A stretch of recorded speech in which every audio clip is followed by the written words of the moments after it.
malam ini kebetulan kita akan membahas tentang pemaafan. Ini saya agak susah ya nyari bahasa Indonesianya.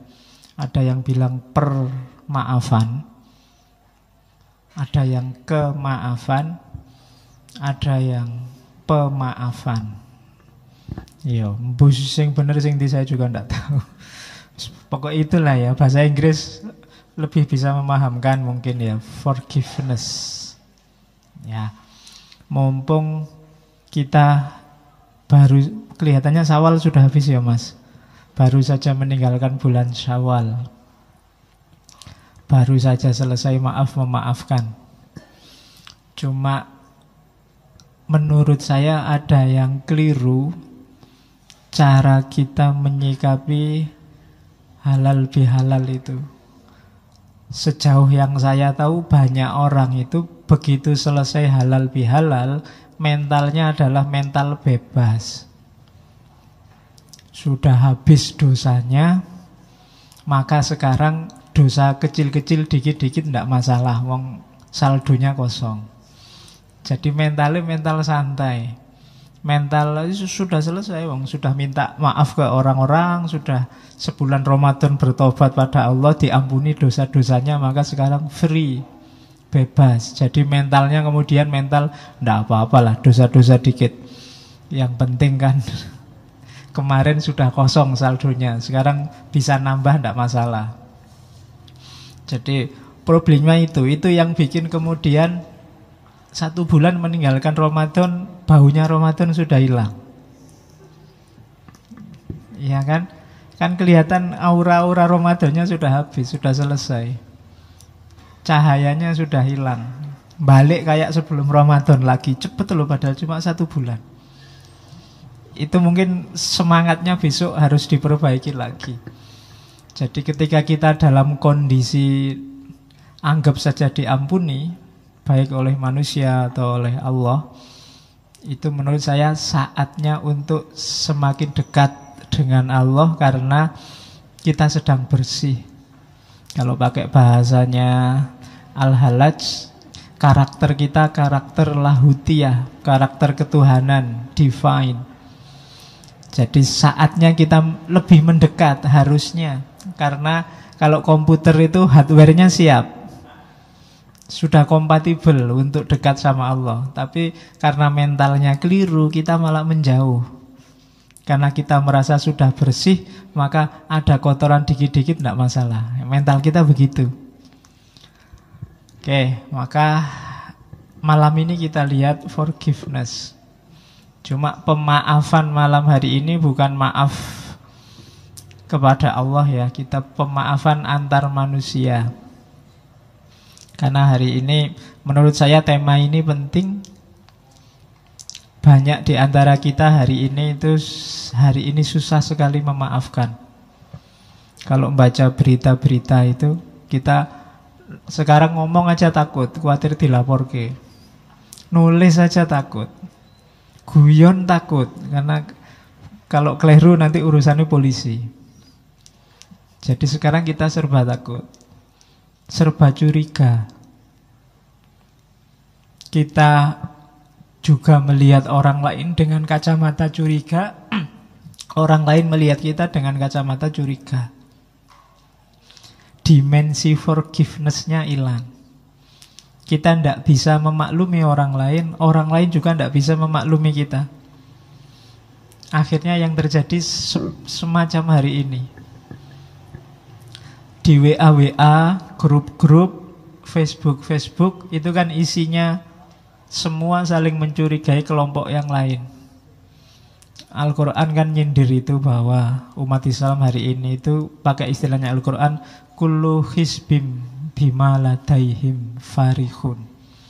Setiap grup, setiap kelompok membanggakan grupnya masing-masing, kelompoknya masing-masing, dan saling mencurigai grup dan kelompok yang lain. Itu yang bikin hidup kita sekarang tidak enak. Makanya saya tidak pernah posting di wall-nya Facebook. Karena kalau yang ngerti saya ndak ada masalah apa-apa dan ndak penting postingan di Facebook itu yang ndak ngerti saya itu jadi bahan. Ya, maka kita ngobrol aja di luar ruang publik. Saya lebih suka ngobrolnya di ruang privat. Lebih enak. Oke, bismillah, itu pengantarnya. Jamnya mati, Yos. Karena jamnya mati, jadi saya harus sering nengok-nengok. Oke. Karena jangan sampai lewat jam 10. Kita mulai. Apa sih pemaafan itu? Maaf itu kata-kata yang akrab di mulut kita. Cuma jarang orang yang sampai masuk ke dalam memaafkan bener apa enggak. Sama kayak kemarin kebencian. Kebencian itu akrab dengan hidup kita sehari-hari, tapi kita tidak merasa bahwa dalam diri kita banyak kebencian. Maaf itu sering kita ucapkan, tapi kita jangan-jangan tidak tahu bahwa kita belum punya jiwa memaafkan. Ada banyak definisi tentang forgiveness, tapi saya suka definisi itu. Yang saya suka dari definisi itu, ada beberapa kata-kata yang menurut saya pas. Yang pertama, proses. Jadi maaf itu butuh proses. Susah maaf itu langsung. Kalau langsung itu biasanya bukan maaf. Mungkin basa-basi atau otomatis thought kayak kemarin. Nyenggol orang kesenggol deal. Maaf ya, itu biasanya enggak ada mikir panjang. Maaf beneran apa kayaknya enggak. Jadi ada proses pasti. Setelah proses, tapi proses ini proses yang disengaja. Kalau otomatis itu berarti tidak disengaja. Disengaja itu diniati benar. Kemudian sukarela. Ada orang yang minta maafnya tidak sukarela. Kenapa? Dipaksa. Kalau bapak tidak minta maaf dalam waktu 2 kali 24 jam, saya laporkan polisi. Nah, itu tidak sukarela. Tidak ketemu hakikatnya pemaafan. Orangnya minta maaf bukan karena dia memang niat minta maaf, sengaja minta maaf, tapi karena takut ditangkap polisi. Jadi ada unsur sukarela dan sengaja. Kemudian ada sikap mental yang berubah. Dari awalnya tidak suka, tidak berkenan, jadi memaklumi. Harus ada ininya. Kalau batinnya masih belum memaklumi, itu belum maaf, tapi masih basa-basi. Kayak kita kemarin waktu Idul Fitri itu kan salam-salaman dengan siapa saja. Itu 90% basa-basi. Coba kamu cermati, kan basa-basi. Ketemu temannya, minal aidin ya, mesti gitu. Maaf lahir batin ya, tapi nah itu basa-basi. Prosesnya ndak ada. Jadi perubahan perilakunya ndak ada. Dan yang terakhir, emosi negatifnya disingkirkan. Dendam, ingin membalas, tadi disenggol, nyenggol balik baru saya maafkan. Itu berarti nggak memaafkan. Jadi dalam maaf itu ada kesengajaan, kesukarelaan, ada perubahan tanggapan dari suka jadi tidak suka jadi suka, dari marah jadi memaklumi, dan yang terakhir tidak ada lagi emosi negatif. Kalau ini ada berarti kita sudah memaafkan orang itu. Tapi kalau masih ada emosi negatif, masih ada marah, sebenarnya saya masih marah ini, tapi ya sudahlah saya maafkan. Nah, ini marahnya masih ada, sebenarnya belum kita memaafkan dia. Ketika memaafkan, emosi negatifnya harus sudah hilang. Maaf beda, di situ di paragraf kedua saya tulis maaf beda dengan condoning kalau bahasa Inggris. Jadi condoning itu ketika orang tidak menganggap itu salah, ya berarti tidak butuh maaf. Jadi misalnya kakimu keinjak, oh maaf ya, oh tidak apa-apa. Bagi saya kamu tidak salah, wong kamu nggak sengaja, bukan salah itu. Nah, itu condoning, itu sebenarnya tidak butuh maaf. Atau excusing. Excusing itu ya salah, cuma kamu tidak harus tanggung jawab. Itu excusing. Kamu minum teh terus saking capeknya tehnya kamu tendang biur, terus karpetnya kena teh apa kena kopi. Itu kan kamu merasa bersalah. Tapi orang-orang sekitarmu excusing. Bisa maklumin tidak apa-apa, kamu nggak harus tanggung jawab, ben tak miri wae sing nyuci. Nah itu namanya excusing. Yang kena kerjaan takmirnya sekarang. Jadi excusing itu juga tidak butuh pemaafan. Sudah dimaafkan duluan. Itu excusing. Ada juga yang forgetting. Orang barat kadang ada apa-apa forget it. Sudahlah lupakan aja. Itu juga berarti tidak butuh maaf. Sejak awal sudah dimaafkan. Ada yang pardoning. Pardoning itu kita melakukan sesuatu yang menyakitkan orang lain, tapi sah.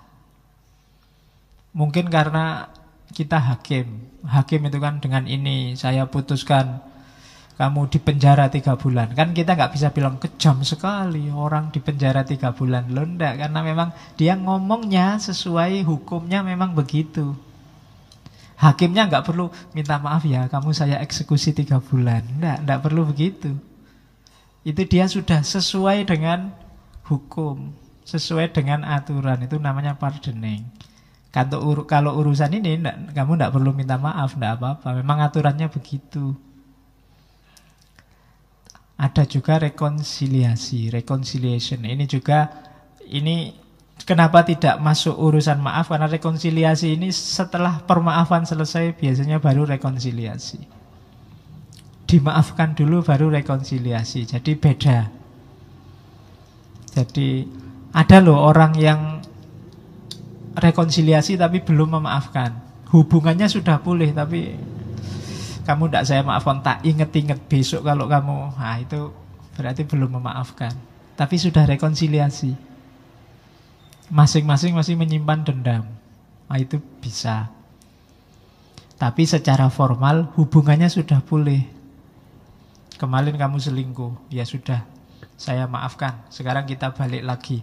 Tapi awas kamu besok. Nah itu diinget-inget. Berarti rekonsiliasinya enggak, tapi sebenarnya belum dimaafkan. Itu forgiveness. Jadi bukan condoning, bukan excusing, bukan forgetting, bukan pardoning, dan bukan reconciliation. Untuk urusan 1, 2, 3, 4, 5 itu kita tidak ada hubungannya dengan pemaafan. Terus, nah kita ambil ke filsafat sebentar. Ada filosof namanya J.L. Austin yang nanti menginspirasi lahirnya hermeneutika modern. Jadi, kalau tentang pemaafan, teorinya Austin ini berguna. Pernyataan maaf kita itu konstantif apa performatif? Kalau konstantif itu hanya di mulut saja, ngomong kenyataan yang ada di mulut. Kalau performatif itu ada tindakannya, ada efek perilakunya. Konstantif itu teoritis saja, kalau performatif itu ada efeknya. Konstantif itu contohnya begini. Sekarang hawanya dingin ya. Itu konstantif, hanya ngomong fakta. Tapi performatif, sekarang hawanya dingin ya, makanya banyak yang pakai jaket. Itu performatif. Memakai jaket ini fakta baru, ada performnya. Hubungannya sama perilaku. Tidak hanya ngomong yang bisa diolah pakai akal. Nah, kalau permaafan, apakah konstantif apa performatif? Kalau konstantif, ya kayak kamu Idul Fitri kemarin. Itu mohon maaf secara konstantif. Hanya di mulut. Tidak ngefek. Setelah minal aidin atau sebelum minal aidin ya sudah kayak gitu perilakunya. Tapi kalau performatif, kemarin aku tidak suka kamu, sekarang setelah kita minal aidin wal faizin, perilakuku berubah padamu, aku mulai suka lagi. Nah, itu performatif. Konstantif itu urusannya kebahasaan biasanya, paling banter logika. Kalau performatif itu ada hubungannya dengan perilaku. Ada yang dilakukan, ada performnya, ada info barunya.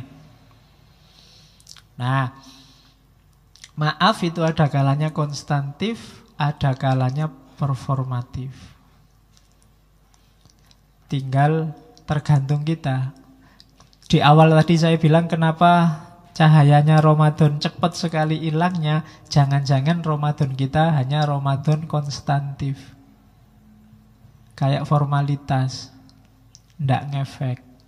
Setelah dimaafkan balik lagi. Jadi kemarin kita puasanya nggak perform, ndak ada efeknya. Kan kita sering bilang gitu kan, tadi presentasinya bagus ndak? Saya ndak perform ya Pak, tapi presentasi sih, tapi ndak ada efeknya, sama aja. Itu ndak perform namanya. Nah, halal bihalal, maaf memaafkan, perform ndak, itu nanti kelihatan di perilakunya. Kalau ndak, berarti hanya konstantif. Ngaji ini hanya konstantif kalau jadi rutinitas, ndak ngefek. Malam Kamis saya yang ngaji Pak, sudah hampir sekian seri kita ngaji. Ada efeknya ndak Mas? Ndak tahu Pak, saya itu paham aja ndak Pak, apalagi efeknya misalnya. Nah itu berarti ndak perform. Konstantif ya. Oke, teori ini bisa dipakai untuk macam-macam. Kalau ini yang punya J.L. Austin. Oke, sebelum masuk ke teori-teori tentang pemaafan, ada beberapa miskonsepsi.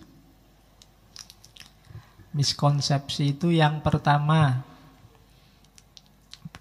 pemaafan diartikan melupakan kesalahan dan menganggap tidak pernah terjadi apa-apa. Ini miskonsepsi. Tidak begitu.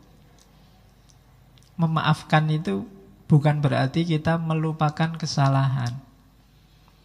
Orang ini tetap salah menurutku, cuma saya maafkan, kan begitu. Makanya tadi, yang melupakan kesalahan tidak termasuk jenis pemaafan. Kayak yang sebelumnya tadi, forgetting. Jadi maaf nggak boleh lupa. Kemarin kamu selingkuh, aku inget loh, tapi saya maafkan. Dan akan inget terus, diselingkuhi. Kalau nggak inget terus kan nanti diselingkuhi lagi, lupa lagi. Selingkuhi lagi, lupa lagi. Nggak, ingat terus. Nggak apa-apa, nggak masalah. Kamu katanya memaafkan, kok diinget-inget. Loh, memaafkan bukan berarti melupakan. Ya, kalimatmu aku maklumi, tapi itu tetap salah kan. Dan aku ingat biar kamu nggak bikin salah lagi yang kedua. Jadi itu miskonsepsi. Nggak, maaf bukan berarti melupakan.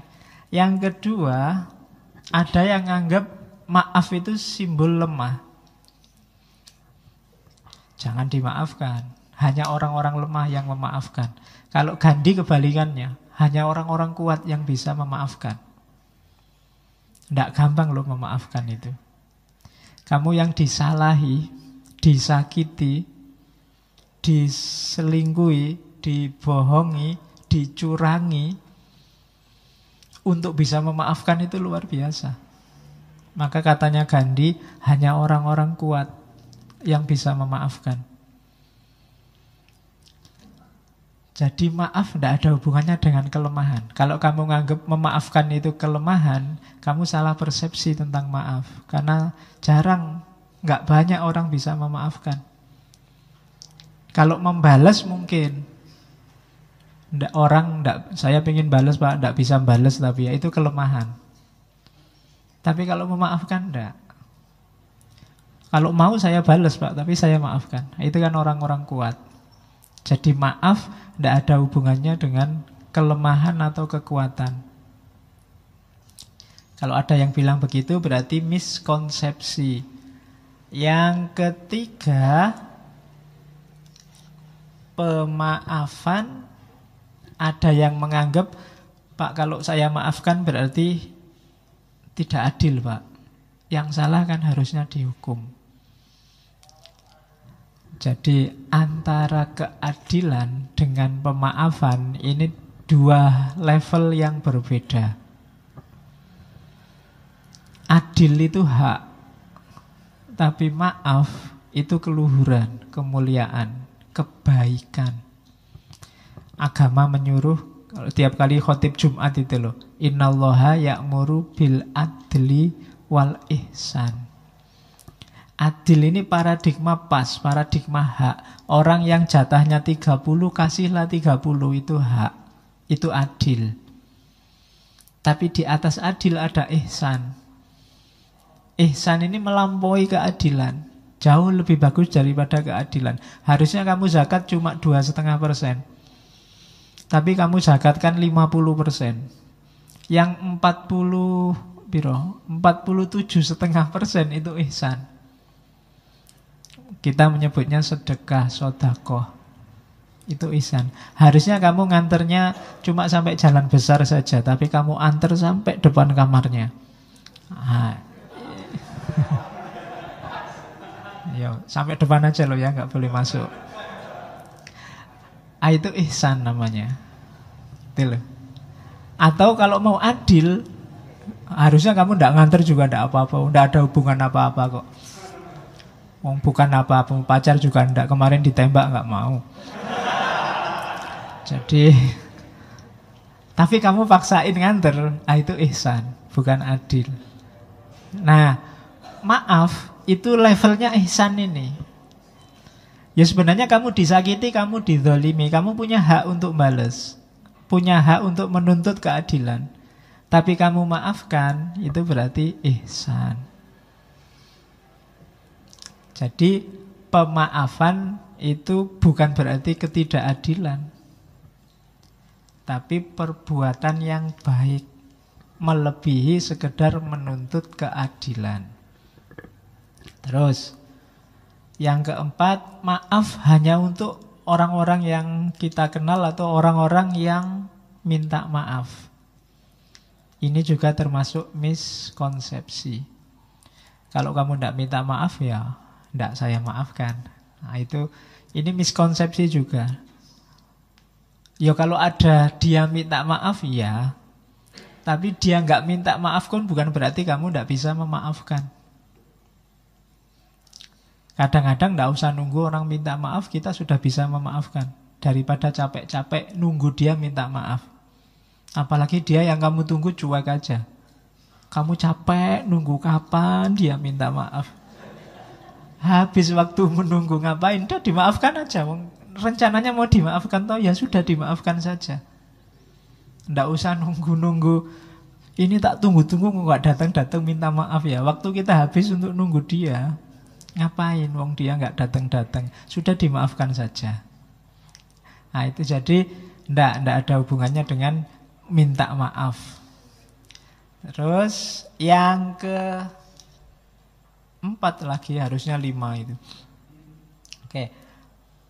Maaf itu ada yang bilang bisa cepat dan mudah. Ini tadi yang saya bilang, ndak, maaf itu butuh proses. Orang perlu mengendap dulu untuk mempertimbangkan dia memberi maaf apa enggak. Kalau langsung dimaafkan itu biasanya tidak hakiki. Kayak tadi, hanya konstantif, hanya di mulut. Kayak kamu minal aidin wal faizin kemarin itu kan hanya di mulut. Kalau diproses serius, misalnya Mas minta maaf lahir batin, ya sebentar, kamu punya salah apa padaku, coba disebut satu-satu. Oh itu bisa nggak jadi dimaafkan, ya kan? Jadi prosesnya nggak secepat itu, nggak seringkas itu. Ada tahapan-tahapannya nanti di belakang sebelum orang sampai benar-benar memutuskan untuk memberi maaf. Ya kecuali sama yang nggak kenal sama sekali, nggak pernah ketemu nih setahun sekali minal aidin, ya nggak masalah itu. Cuma kadang-kadang kan memang ada memanfaatkan momen, besok aja minta maafnya, kalau Idul Fitri pasti dimaafkan. Nah, itu formalitasnya. Coba kamu bilang beneran salahmu apa, tidak mesti dimaafkan. Itu ternyata dulu yang ngambil uangmu di situ aku. Pas tidak punya duit, ada uang kececeran, tak ambil. Sekarang minta maaf ya, bisa nggak jadi maafkannya. Jadi dia tidak cepat. Maaf itu yang serius, ada prosesnya. Kemudian yang kelima, maaf bukan berarti membolehkan atau menganggap baik perilaku yang keliru. Ada orang bohong, ya sudah kamu saya maafkan. Itu bukan berarti terus bohong itu boleh. Bohongnya jadi benar, enggak. Bohongnya tetap salah. Kejahatan yang dia lakukan tetap jahat. Cuma kita memaafkan dia. Besok jangan diulangi lagi, kan begitu. Kok besok diulangi lagi, mungkin pertimbangan memaafkannya jadi lebih panjang lagi sebelum memaafkan. Jadi awas, jangan miskonsepsi. Ada 6 hal yang kita sering salah persepsi tentang pemaafan ini. Yang pertama, maaf bukan berarti melupakan kesalahan. Yang kedua, maaf bukan berarti kita lemah. Yang ketiga, maaf bukan berarti tidak adil. Yang keempat, maaf tidak hanya untuk yang minta maaf. Yang kelima, maaf itu ada prosesnya. Dan yang terakhir, maaf tidak membuat perilaku salah jadi benar. Nah, ini miskonsepsinya. Sebelum kita masuk ke teori maaf memaafkan. Nah, selanjutnya kita lihat manfaatnya dulu. Yang pertama, mengapa harus memaafkan? Alasan pertama kenapa harus memaafkan itu biar kita ringan hidup kita. Hubungannya sama dendam, kebencian minggu lalu, itu kan sangat berat untuk psikis kita. Jadi kita minum racun. Kayak minggu lalu kan ada pepatah, kebencian itu kita minum racun dan ingin orang lain yang mati. Ya kan, kita kan yang berat. Kalau kita nggak memaafkan orang lain itu kan kita simpan kemarahan kita simpan kebencian kita di dalam. Tiap hari kita hidup dengan itu. Ketemu yang kita benci, ketemu yang tidak kita sukai, terus jadinya kan tegang. Nggak jadi lewat, terus lewat ke sana. Sudah mau lewat nggak jadi lewat, mau ke sana nggak jadi ke sana, mau masuk ke warung ada dia nggak jadi. Energi kita habis untuk itu. Mau berangkat ngaji, itu mesti dia duduk paling depan. Tiap hari bikin aku kecewa. Aku datang terakhir-terakhir aja, nggak usah lihat. Misalnya, kan kita capek sendiri, hal-hal yang nggak penting, hal-hal remeh-temeh, jadi beban. Maka begitu kita maafkan, kita ringan sudah. Membuang separuh beban di kepala dan di hati kita. Kemarahan, dendam, otomatis tersingkir. Seperti saya bilang minggu lalu, bahwa di antara yang selalu bikin kita sibuk berpikir, itu adalah yang kita cintai dan yang kita benci. Padahal yang kita cintai dan yang kita benci itu tidak mesti mikir kita. Loh iya loh. Kalau kamu seneng sama orang kan tiap hari siang malam kamu pikir, wong dia tidak mikir apa-apa tentang dirimu. Benci sama orang juga begitu. Siang malam kita pikir dia nggak mikir apa-apa, dia cuek sama kita. Jadi rugi kita, rugi energi, rugi waktu, rugi tenaga, rugi pikiran. Eman-eman, mending dibuang saja. Kalau menurutmu itu barang jelek, barang tidak penting kan harus dibuang.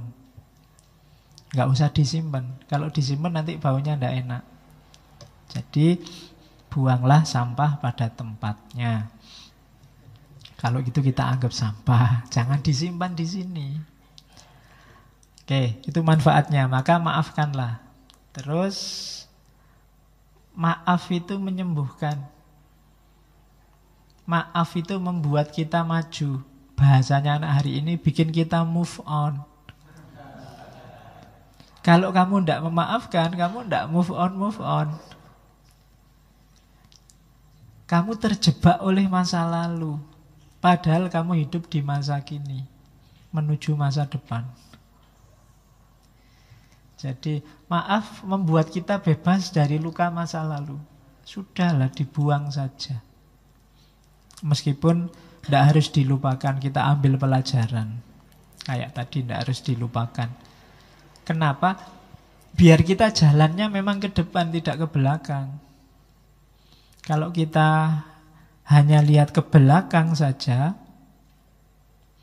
ya nanti kita nggak bisa jalan ke depan. Sekali-sekali belakang itu buat pelajaran, tapi jangan fokus ke sana. Kayak naik motor itu loh. Belakang itu kan dilihat sekali-sekali pakai spion. Nggak usah kamu lihat terus. Kalau naik motor kamu lihat spion terus ya nabrak. Sekali-sekali ngelirik ke belakang. Jadi orang-orang yang mengecewakanmu nggak usah terlalu dipikir. Dilihat sebentar aja pakai spion. Oh ya sudah. Nggak usah dilihat lama-lama. Nggak usah dipikir lama-lama. Ngelihatnya dikit-dikit aja. Biar kamu bisa maju. Kalau enggak, kamu mandek di situ. Stuck di situ. Enggak bergerak, enggak bisa maju. Maka yuk dibebaskan segala yang mengganjal selama ini. Benci terhadap siapapun, apapun. Wong untungnya apa? Hari ini kan kita kadang aneh-aneh. Enggak ada hubungannya sama sekali sama hidup kita. Ikut-ikutan kita benci, ikut-ikutan kita maki-maki. Di WA, di Facebook itu kan marak sekarang. Ngapain? Wong yo entah yang bener yang mana kan jauh itu sama kehidupan kita. Yo ada pengaruhnya, cuma kan tidak banyak. Ngapain kita sibuk di situ?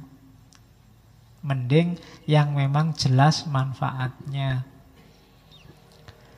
Oke, yang kedua itu ya. Jadi mari kita singkirkan aja bau kebencian apapun.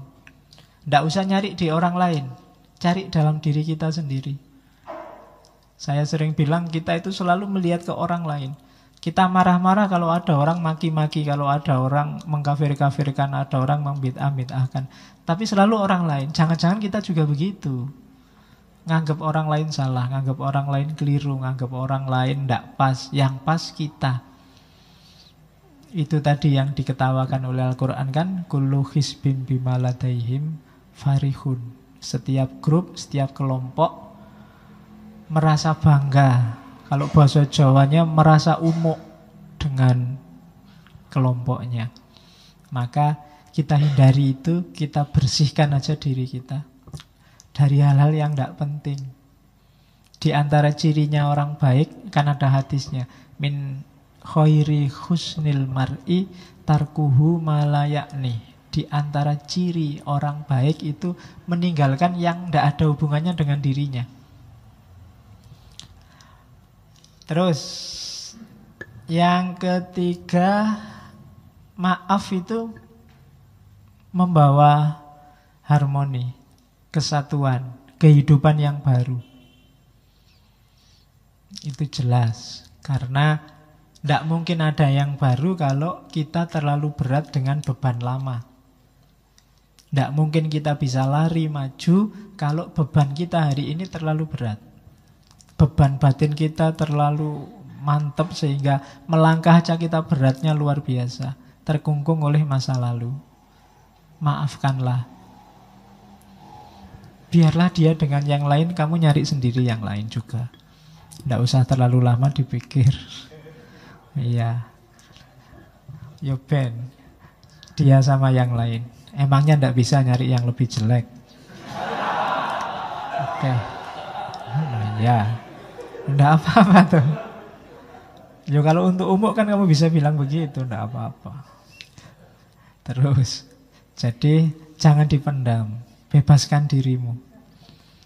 Terus maaf membuat kita lebih realistis, tidak terpenjara, tidak terkungkung oleh masa lalu. Terus itu sudah dijelaskan tadi, maaf membuktikan bahwa kita masih manusia yang butuh memaafkan juga butuh dimaafkan.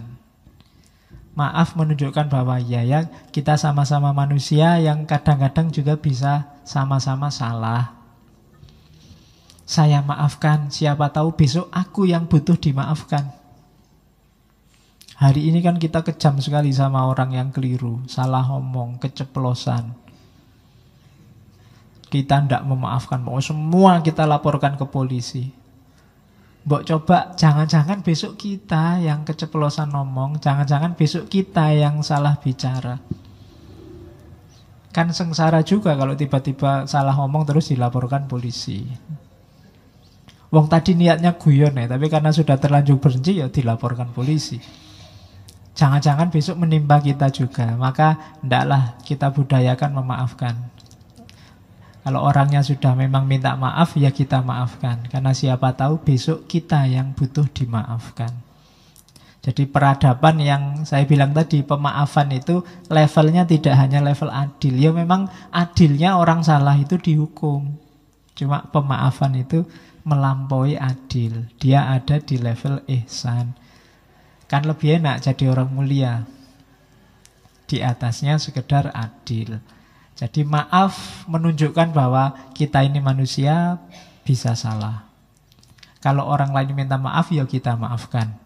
Karena siapa tahu besok kita yang butuh dimaafkan. Yang terakhir di catatan saya, mengapa harus memaafkan? Maaf itu membuat kita punya energi lebih. Yaitu logikanya matematika. Kemarin energi kita pakai untuk membenci orang, untuk merancang balas dendam ke orang yang membuat salah pada kita. Ini kan energinya besar. Energi besar ini begitu kita memaafkan, bisa kita manfaatkan ke yang lain, yang lebih penting, yang lebih manfaat daripada pikiran yang negatif, rancangan hidup yang negatif hanya untuk balas dendam, hanya untuk membenci orang lain. Sudahlah, kita maafkan saja, kita rancang hidup kita secara lebih positif dengan energi yang fokusnya ke sana. Itu manfaatnya memaafkan.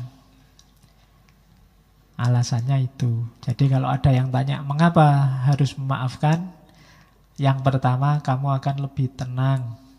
Yang kedua, kita tidak akan terkungkung oleh masa lalu. Yang ketiga, ya biar hidup ini lebih cerah, lebih harmonis.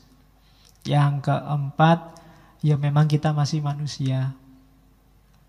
Manusia itu tempatnya khilaf, tempatnya salah, maka kita memaafkan, siapa tahu besok kita yang butuh dimaafkan.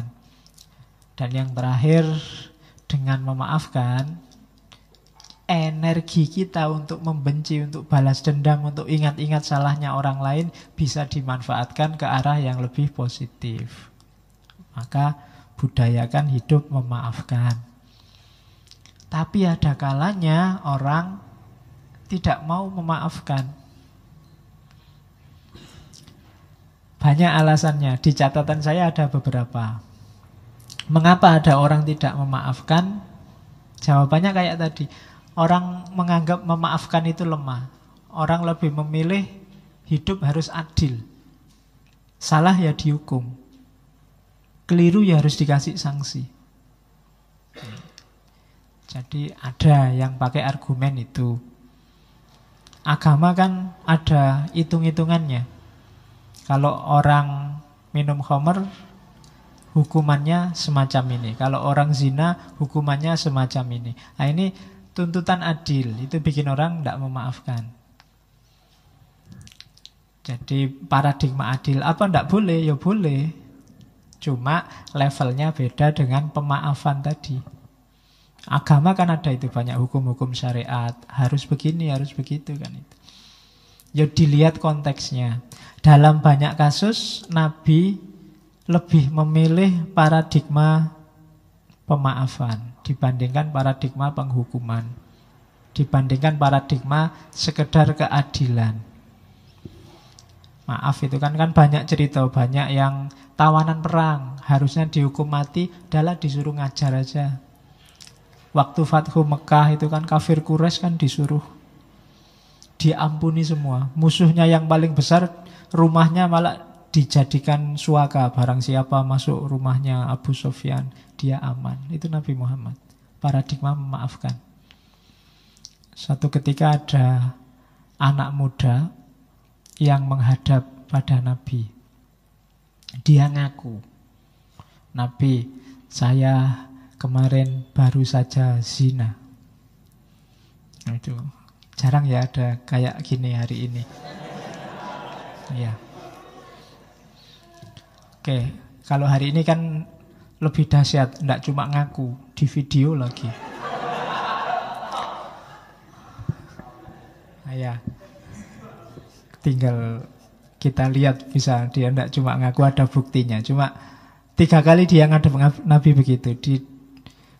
Begitu ngadep pertama, Nabi pura-pura enggak dengar, terus Nabi minggir.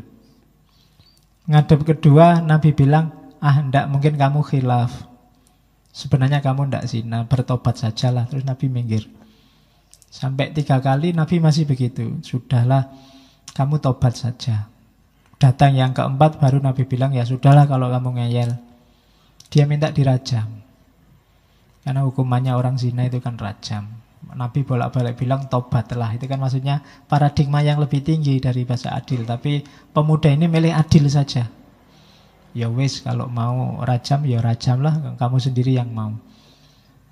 Jarang yang kayak gini anak muda sekarang. Oke. Begitu dirajam, lemparan pertama, kedua, baru dia teriak-teriak, waduh Nabi ternyata sakit, masih boleh tobat enggak?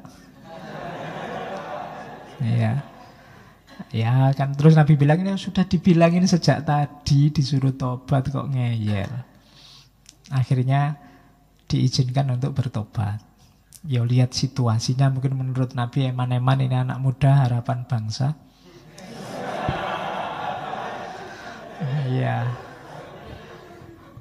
Oke. Itu memerlukan kecerdasan ya membaca kisah-kisahnya Nabi itu. Ada beberapa kisah yang harus diletakkan di wadahnya.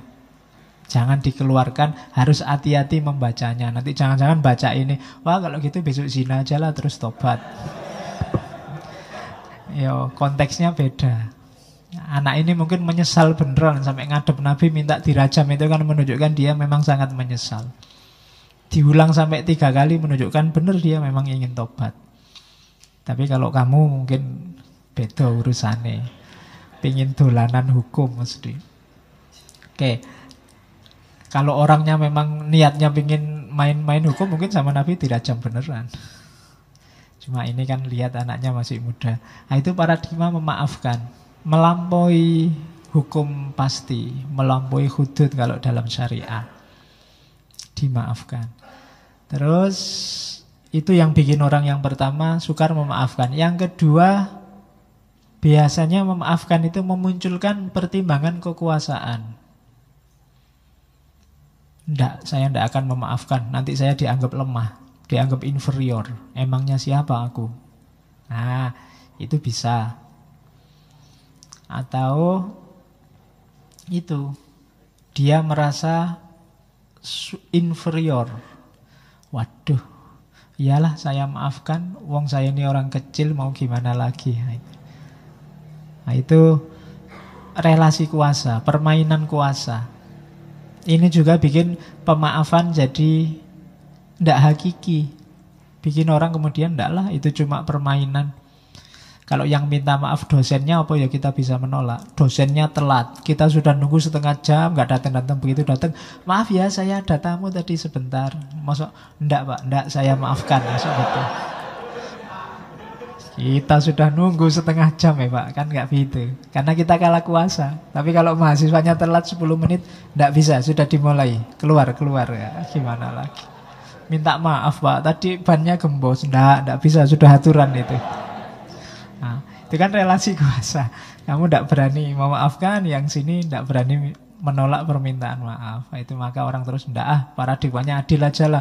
Kalau kita 10 menit nggak boleh masuk, dosennya juga nggak boleh masuk. Kalau sudah 10 menit kita pulang Pak, ngajar sendiri misalnya. Nah, itu namanya adil. Nah, oke. Ya besok kalau kuliah hari pertama, Pak perjanjian Pak, ini paradigmanya adil apa permaafan? Ya. Oke. Nah, nanti kalau dosennya yang pinter, buat kamu yang adil, buat saya pemaafan. Terus itu biasanya jadi alasan orang cenderung tidak memaafkan. Bertentangan dengan keadilan. Harus keadilan yang nomor satu didahulukan. Nah, itu bikin orang terus tidak memaafkan. Salah ya harus dihukum. Itu tadi cuma kepeleset omong kok Pak. Tidak bisa. Buktinya rekamannya ada, dia salah. Harus dihukum. Nah, itu paradigma adil yang dipilih. Terus ada yang terakhir, yang menganggap bahwa tidak, memaafkan itu tidak alamiah. Manusia itu secara insting itu kompetitif, saling bersaing. Jadi secara alami orang itu ya saling tabrakan, saling bertentangan. Jadi kalau ada yang mempromosikan pemaafan itu pasti agak menggeser kodratnya orang untuk saling tabrakan, untuk saling menjatuhkan. Ini yang punya pandangan kayak Thomas Hobbes dan kawan-kawan yang bilang bahwa naluri dasar manusia itu jelek. Makanya perlu ada hukum. Nah, itu alasan yang keempat. Kenapa kok tidak memaafkan? Tidak alamiah Pak. Orang itu kalau dipukul ya secara alami pasti ingin balas mukul. Itu alami. Meskipun ada kalanya ya memang karena nggak level, nggak berani. Yang mukul besar, yang dipukul kecil. Nah, itu kan jan-jannya sih pingin balas, tapi yo sudahlah dimaafkan saja. Nah, ini karena ya, nah, itu kan tidak alami sebenarnya. Alaminya jane ya pingin balas. Jadi kalau dipaksa memaafkan itu malah tidak alami. Yang alami itu ya tawuran. Karena manusia punya fitrah saling memangsa. Kan itu ada yang punya pandangan semacam itu. Oke. Jadi mengapa tidak memaafkan? Paling tidak ada 4 alasan. Terus ketika orang memaafkan, benar-benar memaafkan, maka ada 3 ranah yang terlibat. Kognitif, afektif, dan behavior. Kadang disebut psikomotorik. Jadi akalnya juga memaafkan, batin rasanya juga memaafkan, perilakunya juga menunjukkan aktivitas memaafkan. Itu berarti benar-benar memaafkan. Jadi akalnya sudah bisa menerima. Oh iya, dia salah, dia keliru, harusnya dia tidak melakukan itu. Tapi dia kan manusia biasa. Itu akalnya bunyi. Nanti rasanya juga bunyi. Iyalah, saya maafkan. Kasihan dia, kasihan juga saya kalau lama-lama membenci, lama-lama saling marah. Itu afeksi. Behaviornya, perilakunya kemudian salaman, kemudian hidup bersama, kemudian saling menghargai, itu behavior. Berarti memang sudah memaafkan. Jadi kalau 3 ranah ini terlibat, tidak sekedar di mulut kayak tadi, berarti kita sudah benar-benar memaafkan. Kognitif, afektif, sama behavior. Perilaku kita menunjukkan memaafkan, batin kita memang memaafkan perbuatannya, dan akal kita memaklumi apa yang sudah dilakukan. Itu berarti kita sudah benar memaafkan. Memaafkan tapi behaviornya tidak begitu.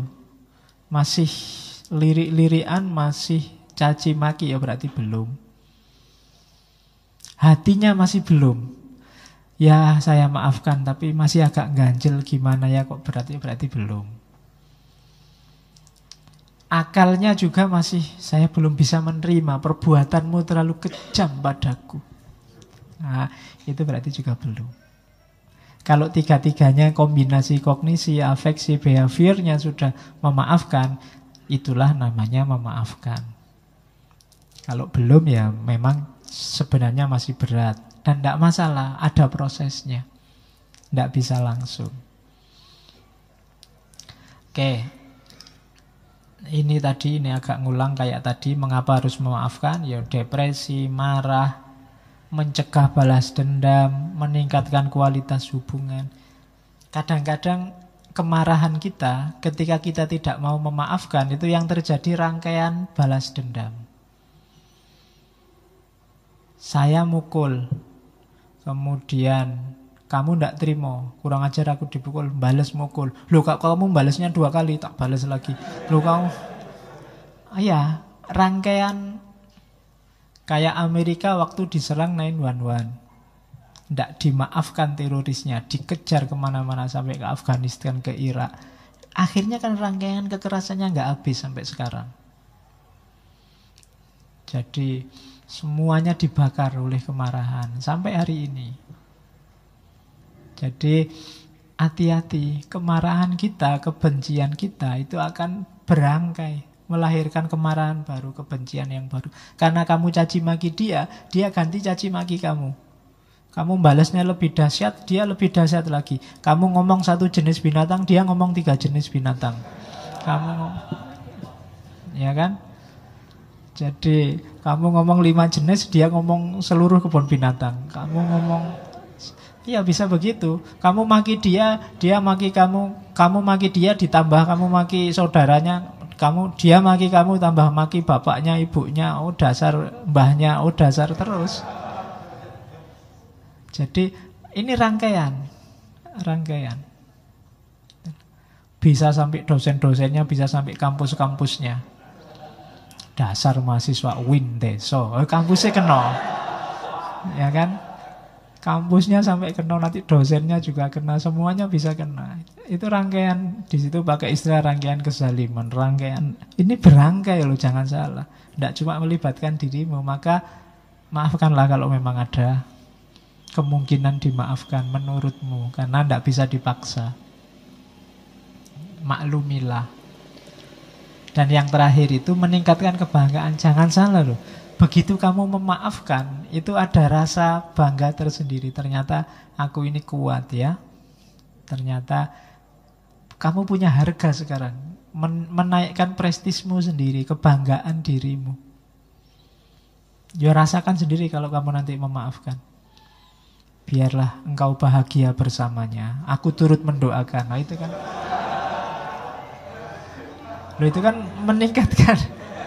Orang yang lihat, wah kamu baik sekali ya, kamu sudah begitu, kamu masih mendoakan saja. Nah, itu ada kebanggaan diri. Oke. Terus sekarang prosesnya. Proses memaafkan itu yang jelas tadi ya, disengaja. Terus tidak bisa langsung, ongoing proses, butuh waktu. Bahkan dalam kasus tertentu perjuangannya sepanjang hidup. Ya kayak tadi, kamu dikhianati sekali, itu kan teringat terus. Ini kan anytime kamu berusaha untuk bertarung melawan ingatan bahwa kamu pernah dikhianati itu, meskipun kamu sudah memaafkan. Dan resikonya kamu harus bertarung terus untuk tidak lagi mengingat-ingat kesalahan dia padamu. Jadi memang butuh waktu, takes time. Bahkan bisa sepanjang hayat. Karena itu memaafkan bukan proses yang mudah. Kemudian permaafan juga sifatnya aktif, tidak pasif, tidak nunggu. Ya kapan-kapan kalau saya sadar saya maafkan, enggak. Kamu harus berusaha bergerak untuk memaafkan. Kalau nunggu sampai batinmu siap memaafkan, ya enggak siap-siap. Karena memang karakter kita kalau ada orang salah ya memang pengen balas kayak tadi bawaan. Maka jangan ditunggu sampai kamu siap memaafkan, tapi berusahalah untuk bisa memaafkan. Berjuanglah. Meskipun tidak harus langsung. Kemarahan yang ada di dadamu taklukkanlah pelan-pelan. Tidak harus ke susu. Carikan dasar yang kuat. Biar nggak sekedar ditutup-tutupi, tapi memang secara sadar dimaafkan. Karena kalau cuma ditutup-tutupi, pada saatnya bisa meledak. Tapi usahakan ya memaafkan yang benar. Maka itu sifatnya aktif, tidak pasif. Jadi memaafkan itu justru menunjukkan keaktifan, bukan menunggu orang minta maaf. Kemudian dari dalam. Jadi bereskan dalam dulu, baru nanti ekspresi keluarnya bagus. Kalau di dalamnya belum beres, keluarnya ya tidak akan beres. Pura-pura saja. Kalau ketemu senyum tapi begitu lewat melirik. Ya kan? Kalau ketemu ngomongnya enak-enak, di belakang ngomongnya jelek-jelek, berarti belum memaafkan. Maka bereskan dulu yang di dalam sini. Kalau masih belum ya ngomong, saya sedang berusaha untuk memaafkanmu, mohon maaf ya, ini masih perjuangan, kan biasa aja.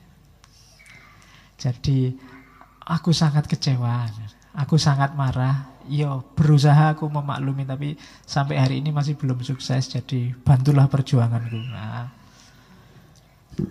oke, semangat kan gitu. Kayak benteng Takeshi itu loh, kalau mau gerak itu aku bisa kan gitu. Meskipun setelah itu kecemplung. Oke, kan biasanya gitu kan, mantep, teriak semangat, aku bisa. Tapi terus jatuh.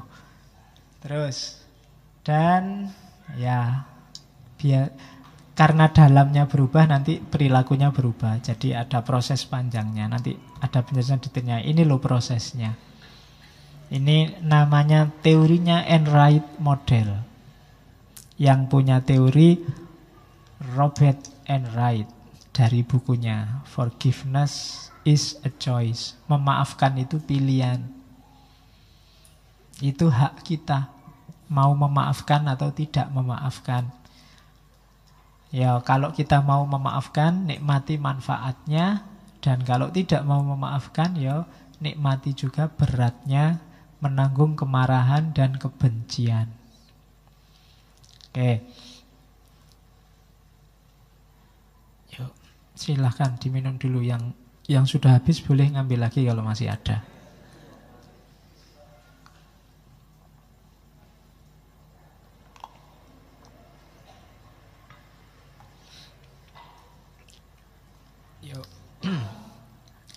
Yang pertama, uncovering phase, fase membuka. Jadi di fase pertama ini, ungkapkanlah, pahamilah lukamu, sakitmu, kenalilah rasa marahmu, rasa kebencianmu. Ini penting.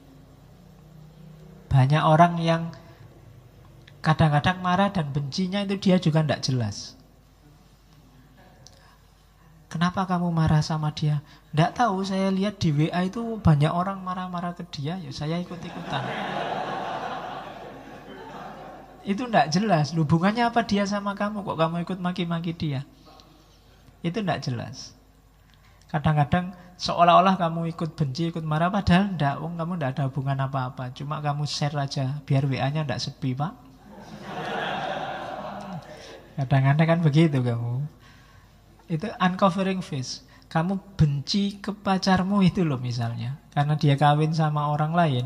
Itu sakitmu itu di mana? Alasannya apa kok kamu sakit itu?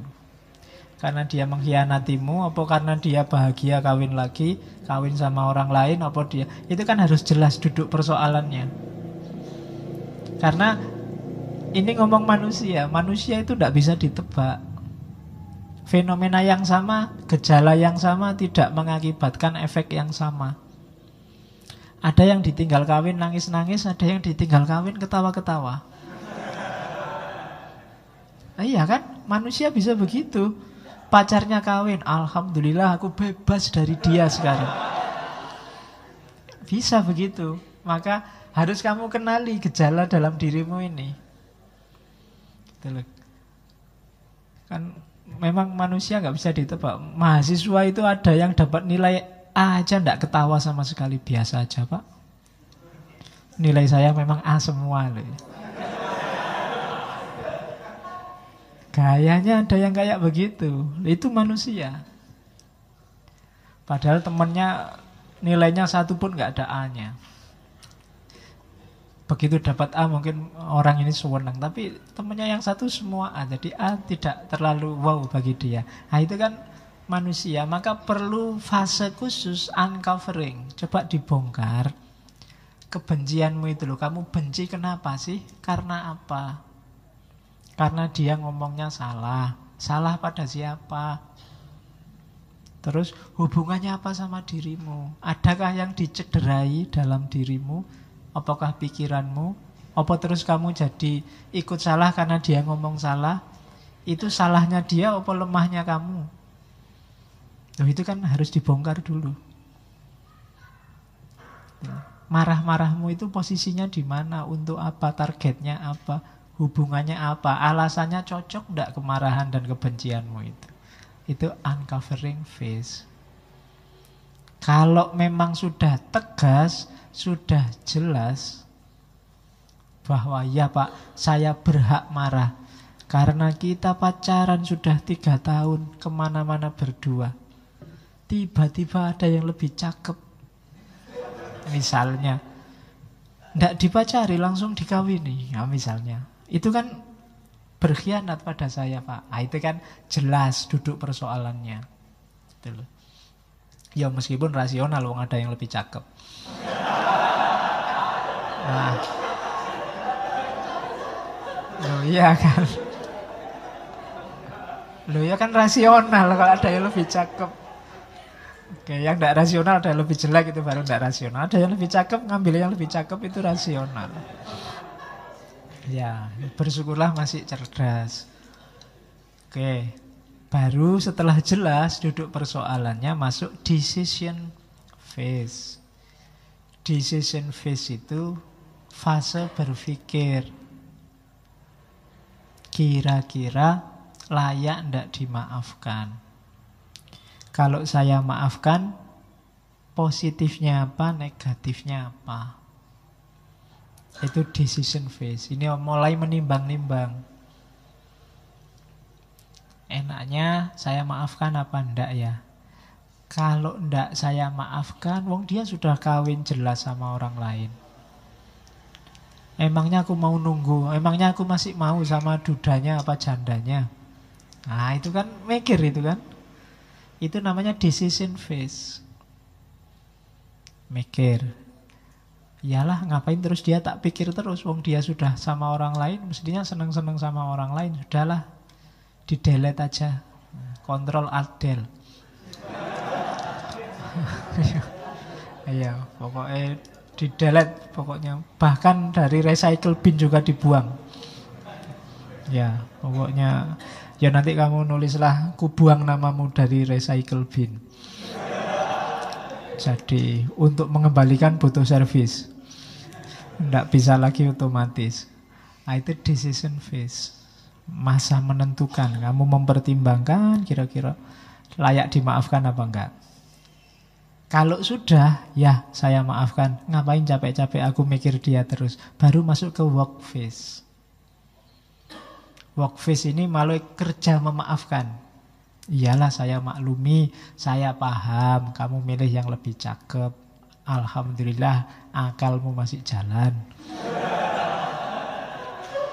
Ya, berarti kamu pinter. Ya saya dulu gak salah milih kamu meskipun kamu milih orang lain. Nah, itu work phase, kerja sekarang. Lebih melihat Lebih melihat sisi positifnya. Ada yang pengalaman pribadi, Pak? Jadi orang yang mengecewakanmu sekarang sudah tidak kamu lihat lagi sebagai sosok yang menyakitimu. Sudut pandangnya sudah geser. Kamu lihat dia sebagai manusia biasa yang mungkin salah. Dia juga punya perspektif positif sendiri. Dan kamu berusaha memahami jalannya dia berpikir. Sampai kamu memaklumi. Oh ya pantas, memang situasinya begitu. Nah, oke, saya maklum, saya maafkan. Sekarang kita jalan sendiri-sendiri, yaitu work face. Aku tidak benci kamu, aku juga tidak marah lagi. Aku sekarang mau cari lagi yang lebih dari kamu. Ya. Oke, itu work face, kerja. Terus biasanya ketika orang sudah memaafkan melalui fase work face, ini level spiritualnya agak naik, memasuki deepening phase. Dia muncul kebanggaan diri tadi, mulai paham, oh memang manusia itu begitu. Oh memang orang itu bisa salah, bisa keliru, dan kita maafkan. Karena mungkin besok aku yang butuh minta maaf. Itu deepening phase. Jadi uncovering phase, decision phase, work phase, deepening phase. Ini proses ketika orang memaafkan. Pahami lukamu, putuskan kamu mau memaafkan atau tidak. Kalau sudah kamu putuskan memaafkan, jalankan itu. Dan deepening phase, renungkan, perdalam, biar gak asal. Terus variabelnya sekarang. Untuk mendukung pemaafan, biasanya ada beberapa faktor yang mempengaruhi. Di catatan saya ada 5. Yang pertama, empati. Empati itu kemampuan seseorang melakukan transposisi. Transposisi itu memposisikan dirinya di posisi orang yang diempati. Oh iya ya, kamu milih yang lain yang lebih cakep. Ya maklum sih, kalau aku sendiri dapat yang lebih cakep, kamu juga tak tinggal kok. Itu namanya empati. Bisa memposisikan diri di posisinya dia. Iyalah, paham, aku ngerti, aku sendiri juga gitu kok. Itu empati. Jadi kemampuan berempati itu menentukan orang bisa memaafkan apa enggak. Tapi kalau tidak bisa empati biasanya agak berat. Oke, yang kedua atribusi. Atribusi ini cara kita memandang, cara kita melabeli, mensifati pelaku dan kesalahannya. Salahnya apa? Gara-gara kesalahan ini kita pandang dia sebagai apa, itu menentukan pemaafan kita. Ada orang dengan kesalahan yang menurut orang lain kecil, tapi bagi orang tertentu ini kesalahan besar. Kamu jangan melecehkan temanku ini loh ya, karena saya kalau sama teman gak bisa ditawar. Tapi bagi yang lain, teman itu biasa, asal jangan melecehkan bapakku ya, asal jangan melecehkan kampusku, dosenku ya. Itu atribusi namanya, cara melihat pelaku dan kesalahannya. Ada yang kesalahan kecil, tapi bagi orang tertentu ini besar loh kesalahan ini. Ada yang kesalahan besar, bagi orang tertentu kecil. Ini juga berpengaruh dalam pemaafan. Oke. Ada itu yang bikin kadang-kadang kita melihat banyak hal yang tidak rasional. Masa hanya gara-gara digituin aja sampai segitunya. Kita melihatnya sepele. Ada yang gara-gara uang 1.000, 2.000 sampai bunuh-bunuhan. Itu karena atribusi. Kalau kita melihatnya hanya uang 1.000, 2.000-nya, mungkin orang tidak jadi bunuh-bunuhan gara-gara itu. Tapi karena yang terlibat ini melabeli, misalnya dia melecehkan harga diriku. Itu kan pelecehan harga diri, itu atribusi. Kalimatnya cuma itu, tapi bagi kamu, oh ini melecehkan agama. Itu atribusi namanya. Oh ini melecehkan ulama. Itu atribusi. Caramu melabeli orangnya atau kesalahannya. Kesalahannya itu, oh itu pelecehan ulama. Bagi orang lain pelecehan ulama mungkin luar biasa. Tapi mungkin ada orang yang tidak menganggap luar biasa. Ulama itu orang yang hatinya luas, orang yang bisa menerima kondisi apapun dan sangat pemaaf. Tidak apa-apa mungkin kalau ada yang melecehkan. Jangan-jangan ada yang begitu. Tapi bagi yang lain, oh ini luar biasa. Ulama ini yang nuntun kita ya, yang menunjukkan kita ke jalan yang benar ya. Nah, ini atribusi namanya. Itu menentukan pemaafan apa enggak. Kenapa kemarin misalnya Ahok tidak dimaafkan? Bagi banyak orang kesalahannya Ahok itu luar biasa. Kenapa bisa begitu? Atribusi. Cara orang ngasih atribut, ngasih karakter, sifat pada kesalahan. Ya kayak tadi, bagi temanmu yang ini diselingkuhi itu biasa karena dia juga sering selingkuh. Tapi bagi temanmu yang satunya itu luar biasa karena dia setia. Nah, itu atribusi. Oke. Bahkan dalam beragama kadang-kadang begitu. Dengan orang sesama agama tapi beda kelompok lebih ganas dibandingkan kepada yang beda agama. Kan ada begitu. Itu atribusi. Cara menyikapi, cara melabeli. Oke, yang ketiga yang juga berpengaruh dalam pemaafan adalah tingkat luka. Ini sama ya, tingkat luka itu juga tergantung orangnya. Orang-orang yang ada yang sangat sensitif, ada yang sangat cuek. Ada yang kesalahan kecil bikin luka dalam, ada yang kesalahan besar tapi tidak bikin luka apa-apa. Ada, itu tingkat luka. Oke. Saya bisa menolerir kesalahan apapun. Kayak dosen itu bilang, asal tidak plagiat. Nah, kalau sudah plagiat itu sudah luka dalam misalnya. Jadi saya tidak akan memaafkan. Nah, itu tingkat luka. Itu juga berpengaruh. Kemudian kepribadian orang. Orang tertentu sukar memaafkan, orang tertentu mudah memaafkan. Itu harus kita baca juga, ini berpengaruh juga. Ada orang yang gampang dendam. Disenggol dikit, marah. Jangankan disenggol, dilihat aja marah. Kan ada kan yang gitu, ngapain dia lihat kan gitu. Itu karakter, kepribadian, berpengaruh pasti dalam pemberian atau penolakan maaf. Yo, kalian baca sendiri diri kalian. Saya ini orang cenderung apa ya? Dan karakter itu bukan barang mati, bisa dilatih, bisa dibiasakan. Jangan menyerah dengan karakter. Mas, mbok jangan males-malesan. Saya itu sudah watek ya Pak, males ini Pak, ya susah. Tidak, bisa dibiasakan kok. Apapun kalau manusia itu bisa. Itu istimewanya manusia yang diberikan oleh Allah. Segala kemampuan kita itu sebenarnya semuanya bersifat choice, pilihan. Kamu ingin apa aja sebenarnya bisa. Tinggal kamu biasakan. Jadi karakter juga begitu. Tidak ada karakter, Pak, saya itu aslinya introvert loh Pak, agak pendiam. Nggak. Kamu biasakan aja ekstrovert, ya nanti nggak pendiam lagi. Gampang. Pak, saya itu kok cerewet. Ya gampang, tidak usah ngomong, sudah jadi pendiam. Oh ya kan? Tinggal diam kan sudah jadi pendiam. Dan biasakanlah dipendiam.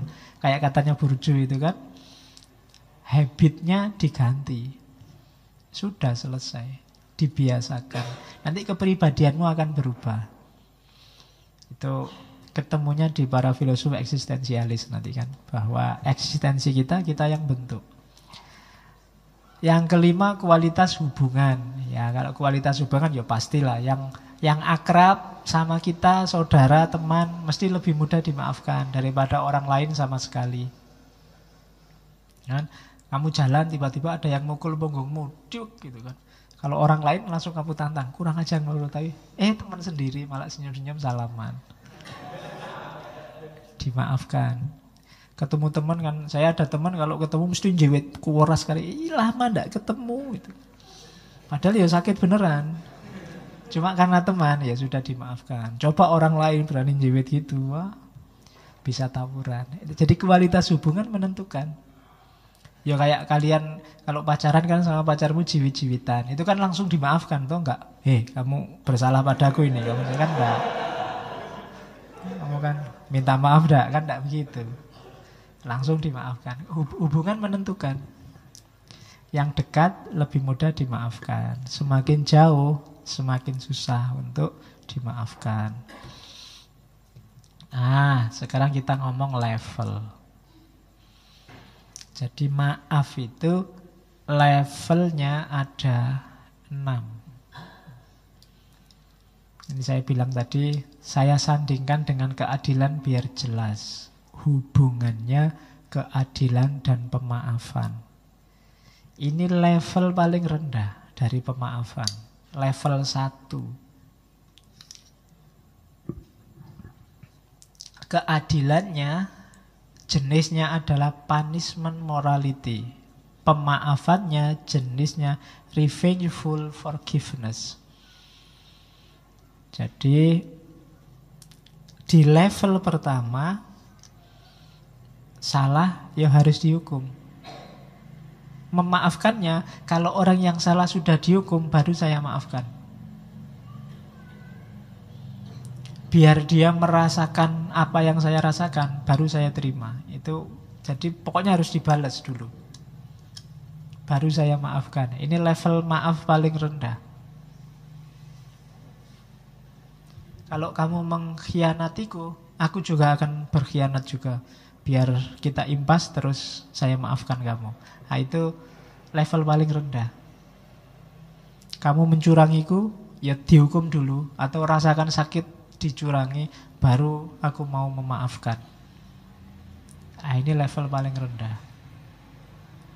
Jadi memaafkannya bersyarat. Jadi level 1. Kita sering kayak gini.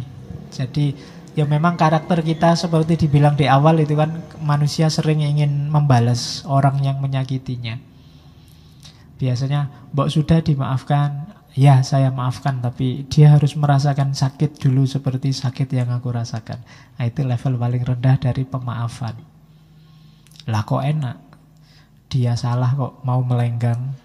Saya yang korban ini loh. Nah, itu sebelum dia merasakan sakit seperti sakitku, aku tidak akan memaafkan. Level 1. Kalau mau naik kelas dikit ada lebih kuat. Level 2. Oke. Ini nanti levelnya sampai 6. Level 2 keadilannya namanya individualism. Pemaafannya namanya conditional or restitutional forgiveness. Kalau ini minta dipulihkan, kalau tadi kan minta balas. Keadilannya adalah sesuatu, segala sesuatu ada timbal baliknya.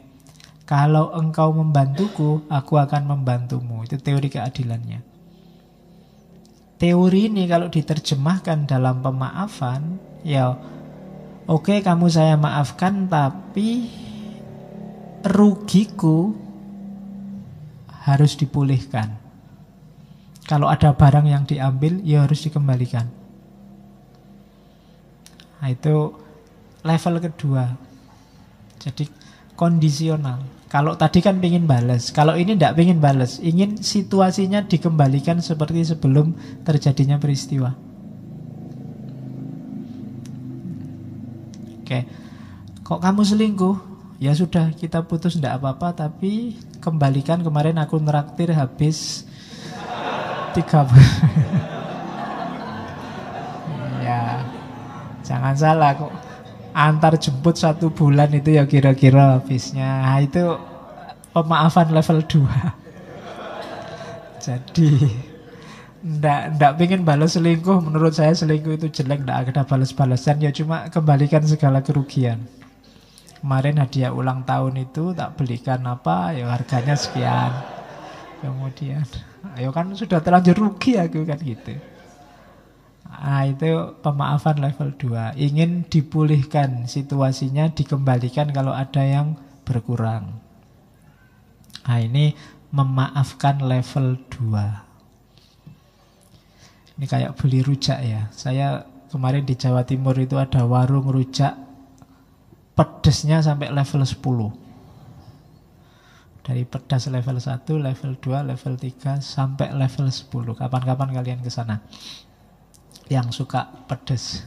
Cuma ini bukan pedas tapi maaf, hanya sampai level 6. Level ketiga, level keadilannya namanya mutual interpersonal expectation.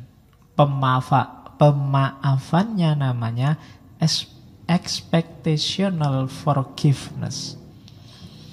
Kalau ini tidak diputuskan sendiri, terserah masyarakat. Kalau menurut orang lain dia harus dimaafkan, ya saya maafkan. Kalau menurut banyak orang pantasnya dia saya maafkan, ya saya maafkan.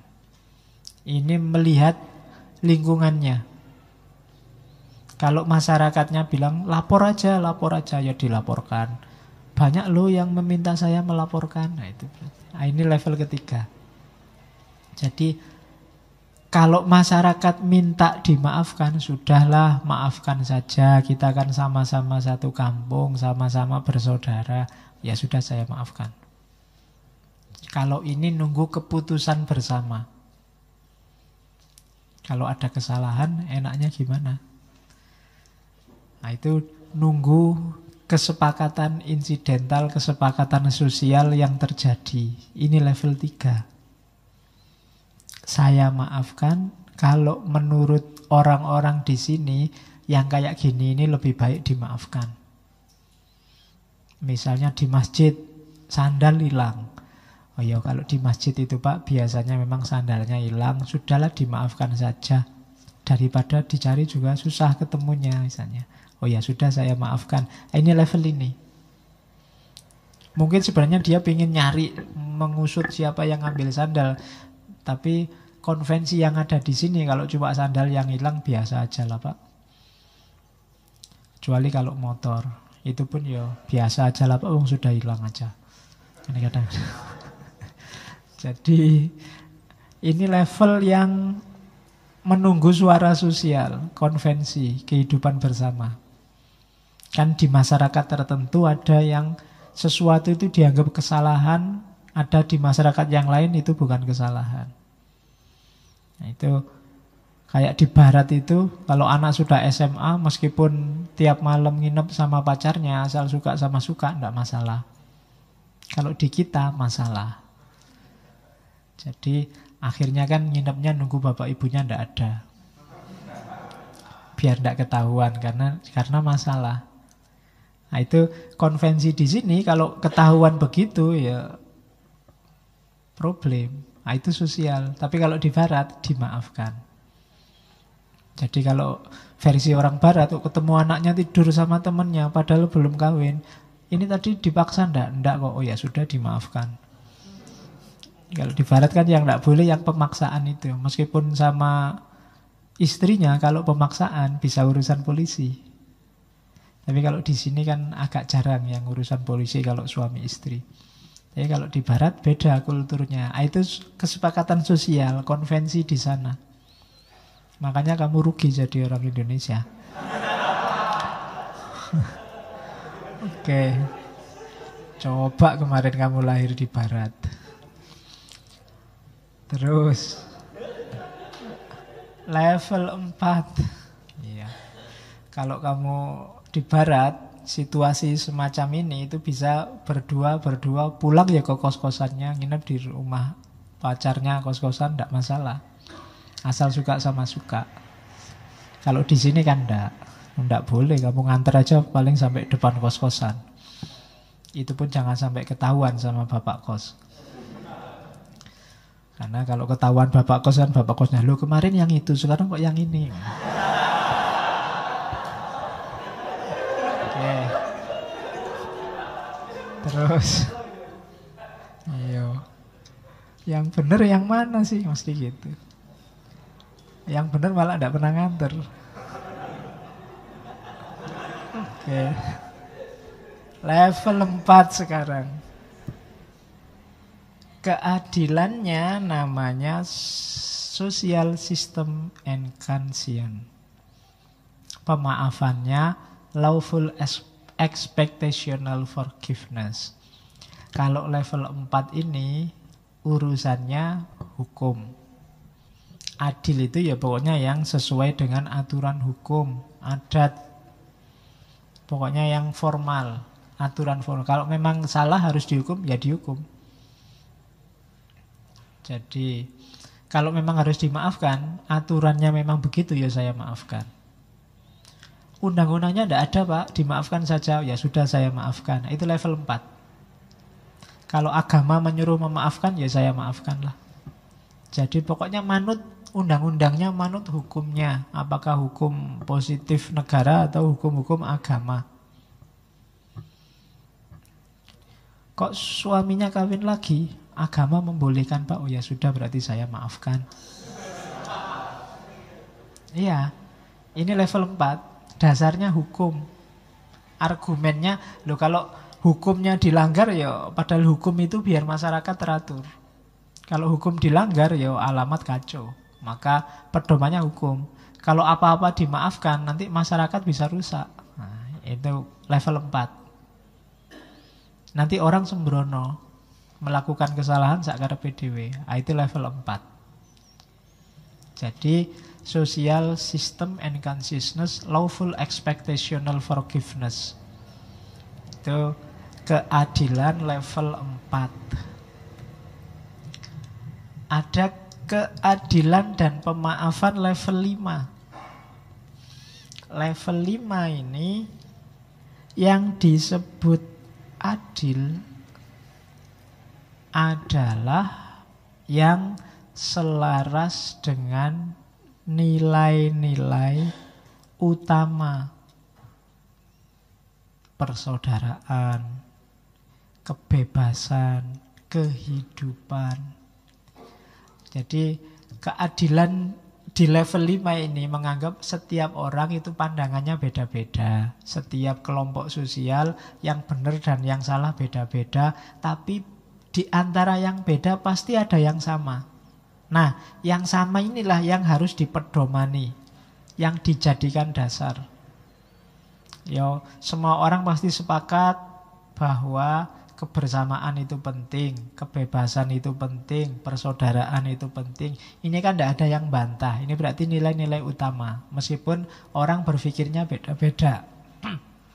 Jadi pemaafannya adalah saya maafkan demi nilai-nilai tadi.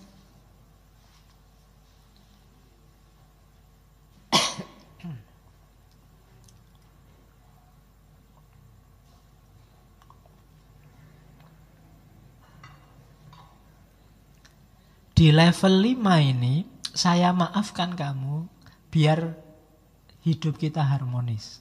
Memperjuangkan nilai harmoni. Saya maafkan kamu karena kita sesama muslim bersaudara. Jadi biar tidak ada tawuran sesama saudara, saya maafkan. Nah, itu nilai, demi nilainya. Meskipun secara hukum kamu bisa saya tuntut. Meskipun menurut masyarakat harusnya kamu tidak saya maafkan. Tapi menurut saya lebih indah kalau kita saling memaafkan. Nah, itu demi nilai. Yang diperjuangkan nilai-nilainya. Nah, itu keadilan level 6. Jadi sudah lebih tinggi daripada sekedar hukum. Ada nilai yang diperjuangkan. Dan yang paling tinggi level pemaafan adalah pemaafan tanpa syarat.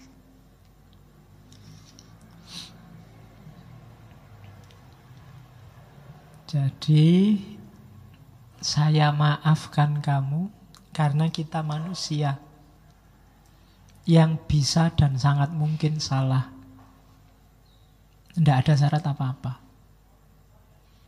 Ini pemaafan level 6. Saya tahu kamu salah, Kamu minta maaf apa tidak minta maaf, saya maafkan.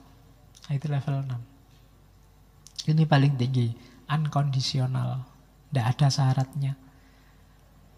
Istilahnya apa? Forgiveness as love. Kenapa saya maafkan? Karena aku cinta padamu. Yo, cinta bukan cinta kayak tadi loh ya, yang diselingkuhi, yang dianuin, enggak. Cinta yang murni, tidak ada pamrih. Kalau sama pacar kan cintanya ada pamrihnya. Oh iyalah, ya paling gampang pamrihnya kan pingin dibales. Aku suka kamu, kamu juga harus suka aku. Itu kan ada pamrihnya. Kalau kamu tidak suka aku, ya aku pilih ganti ke yang lain, kan begitu. Ini semacam negosiasi dagang sebenarnya. Aku ngasih sesuatu juga harus dapat sesuatu. Itu belum murni. Yang murni itu yang tidak peduli dapat apa nggak dapat, tetap dicintai. Itu level 6. Maaf juga begitu. Kamu minta maaf apa enggak, saya maafkan. Kenapa? Karena kita manusia, titik. Aku mencintai semua orang. Nah, itu titik sudah. Ini levelnya tinggi. Agak susah diterapkan, tapi bisa diusahakan. Di titik-titik tertentu ada baiknya kita melihat seseorang di level manusia. Podo wonge, sama-sama manusianya. Lepaskan dari semua atribusi tadi. Dia orang mana, kelompoknya apa, pernah bersalah apa tidak padaku, dan seterusnya. Itu forgiveness. Maafkan di level manusia. Oke, jadi ada 6 level pemaafan. Terus, kalau tadi kan orang yang disalahi, sekarang kita bahas orang yang bersalah. Jangan keliru, orang yang bersalah juga butuh memaafkan dirinya sendiri.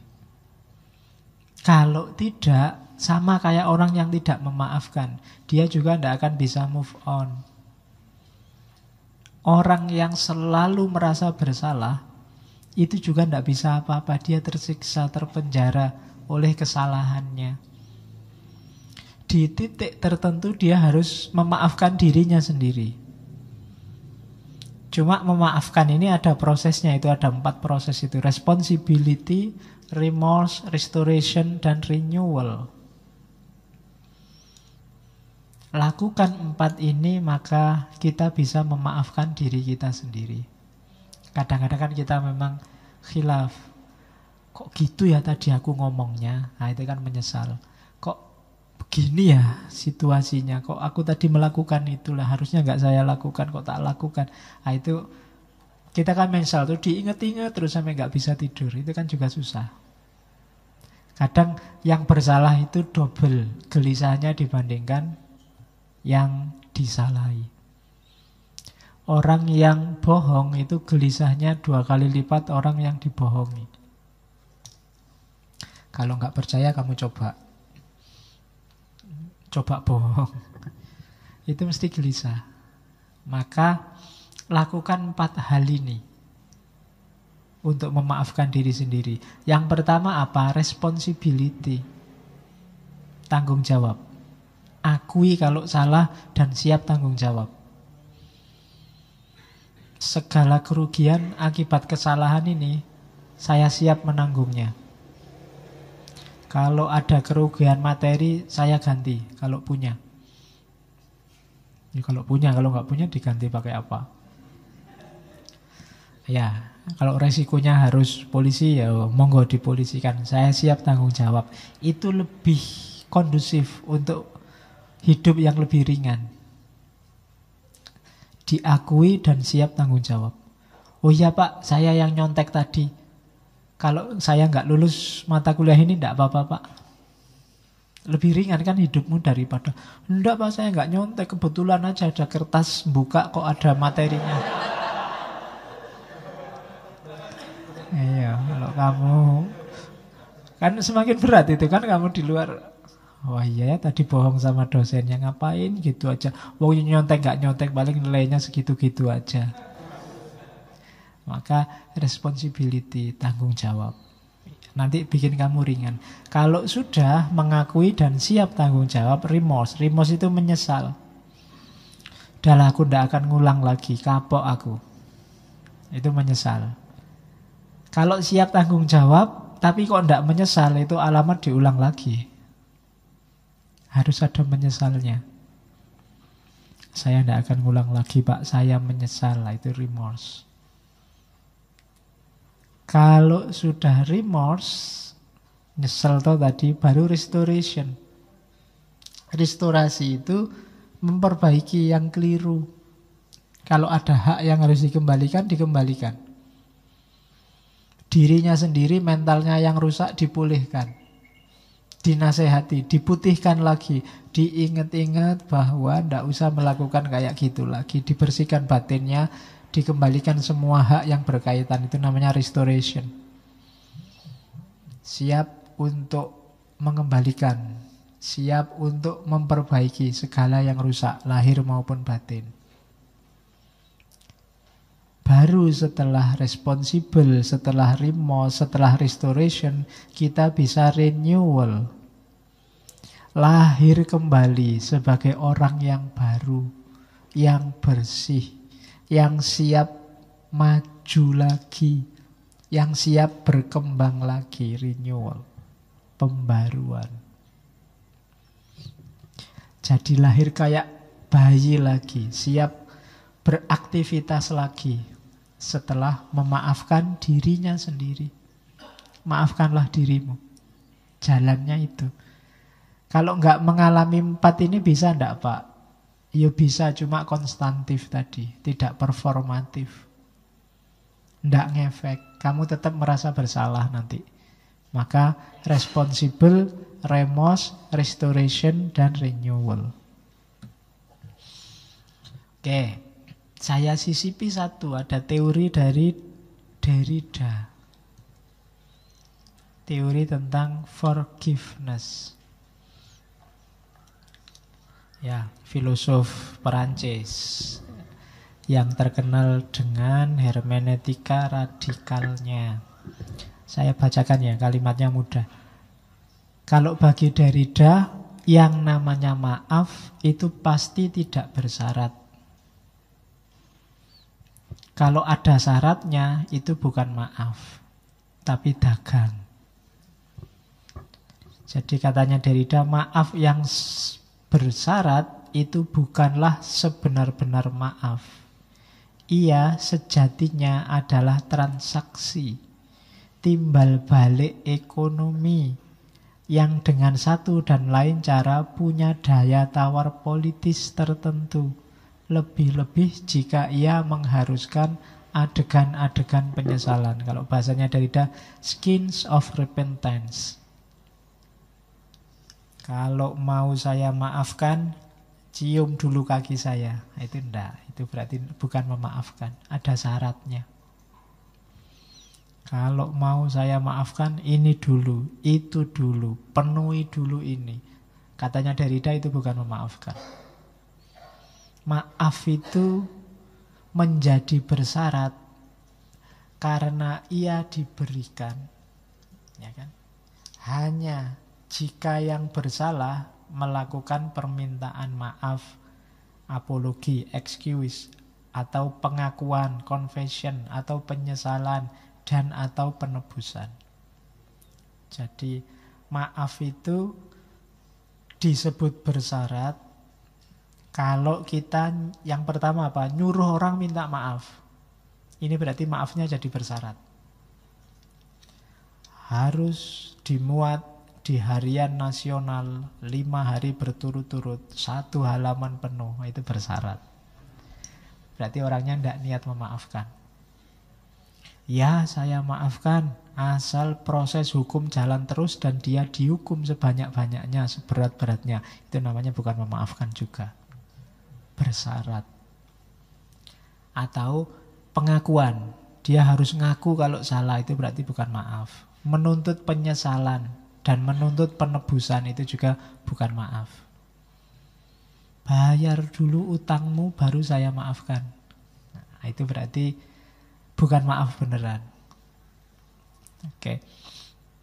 Terus katanya Derrida lagi, maaf yang murni adalah maaf yang diberikan secara unconditional.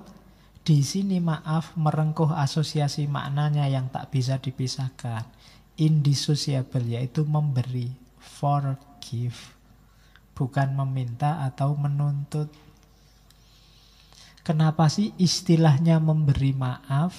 Ya kalau bahasa Inggris kan forgive, for itu kan untuk, memberi, forgive, give itu memberi. Jadi maaf itu memberi. Tidak ada hubungannya dengan yang meminta maaf. Kalau kita memberi setelah diminta, apalagi ada syarat-syaratnya, itu sebenarnya bukan memberi, tapi jual beli. Saya maafkan kalau sudah dimuat di koran nasional 1 halaman penuh, itu kan jual beli. Kesalahannya dia harus ditukar dengan dimuat di koran, itu bukan pemaafan. Kalau pemaafan itu ya tidak ada hubungannya dengan permintaan, tidak ada hubungannya dengan tuntutan. Kasih aja maaf orang yang bersalah padamu. Di situ nilai forgive-nya, nilai memberinya kelihatan. Kalau nunggu diminta, apalagi nunggu dibalas, ya berarti bukan maaf itu sebenarnya. Ya nyari impas saja, nyari pembalasan dari kesalahan, bukan pemaafan. Karena maaf itu hanya memberi, maka katanya Derrida, maaf yang paling tinggi, kalau bahasa apanya, maaf yang paling utama itu memaafkan yang tidak termaafkan. Susah ya kalimatnya. Itu yang kalau di filsafat namanya aforia. Aforia itu ada paradok kebingungan, tapi memang benarnya di situ, katanya Derrida. Jadi memaafkan hanya yang tak termaafkan, bahasanya Derrida itu. Kalau saya maafkan hanya yang bisa dimaafkan saja, itu biasa. Anak kecil juga bisa. Tapi yang tidak termaafkan, itu berat. Yang paling butuh dimaafkan kan yang tak termaafkan ini. Salahmu padaku sudah tidak bisa dimaafkan lagi. Justru katanya Derrida, yang tidak bisa dimaafkan itu loh. Kalau dimaafkan, itulah namanya forgiveness. Terlalu besar, terlalu sakit hati ini oleh perbuatanmu misalnya, itu kan tak termaafkan. Disitulah nilai utamanya memaafkan. Kalau kita memaafkan milih-milih, ya yang bisa dimaafkan saya maafkan Pak, ya enggak, ya enggak. Nah, itu belum utama, belum forgiveness yang sejati. Forgiveness yang sejati itu ya memaafkan semuanya, khususnya yang tak termaafkan. Jadi itu benar-benar bersih dari marah, dari dendam. Kalau kita masih pilih-pilih, masih bersyarat, masih belum memaafkan. Itu Derrida. Oke. Jadi ini teori terakhir. Biar ngajinya jadi ngaji beneran kayak kemarin. Iya. Ada ayatnya, enggak apa-apa, ada hadisnya. Itu di Muslim ada wa ma zadallahu abdan bi afwin illa izza. Kalau kamu oleh Allah dikasih karakter pemaaf, itu alamat kamu sedang dikasih atribut mulia oleh Allah. Jadi gembiralah kamu yang merasa, Pak, saya itu orangnya pemaaf loh Pak, diapain aja saya maafkan. Itu berarti kamu sedang ditambahi kemuliaan oleh Allah. Nah, iya. Oke, kan walaman sobaro wa ghafaro inna dzalika lamin azmil umur. Itu sudah kita hafal ya, surat Asy-Syura. Alladzina yunfikuna fis-sarra'i wadh-dharra'i wal kadhiminal ghaidha wal afina 'anin nas wallahu yuhibbul muhsinin. Ada cerita dari ayat ini. Ada salah seorang imamnya Syiah namanya Musa Al-Kadhim Yang dia digelari Al-Kadhim karena ada hubungannya sama ayat ini. Wal kadhiminal ghaidh, orang yang menyembunyikan, orang yang menahan amarahnya. Wal afina anin nas wallahu yuhibbul muhsinin. Jadi ceritanya suatu ketika Musa Kadhim ini wudu. Kalau zaman dulu wudu itu sama budaknya yang bawa ciduk isinya air, airnya dituang dia wudu. Cuma budaknya ini tidak hati-hati. Airnya terlalu keras, jatuh muncrat kena jubahnya. Musa Al-Kadhim mau marah sudah bangkit, wong budak kok nggak hati-hati, dia mau marah. Begitu dia mau marah, budaknya baca ayat ini. Wal kadhiminal ghaidh. Wah, dia tidak jadi marah. Terus dilanjutkan oleh budaknya, wal afina anin nas, yang memaafkan. Ya sudah, kamu saya maafkan. Begitu ditambahi kalimat yang terakhir, wallahu yuhibbul muhsinin, Allah juga suka loh perbuatan baik. Oke, kalau gitu kamu tak bebaskan, tidak jadi budak lagi. Langsung 3. Jadi kalau kamu ketemu dosen yang sedang marah, bacain ayat ini, Pak, wal kadhiminal ghaidh.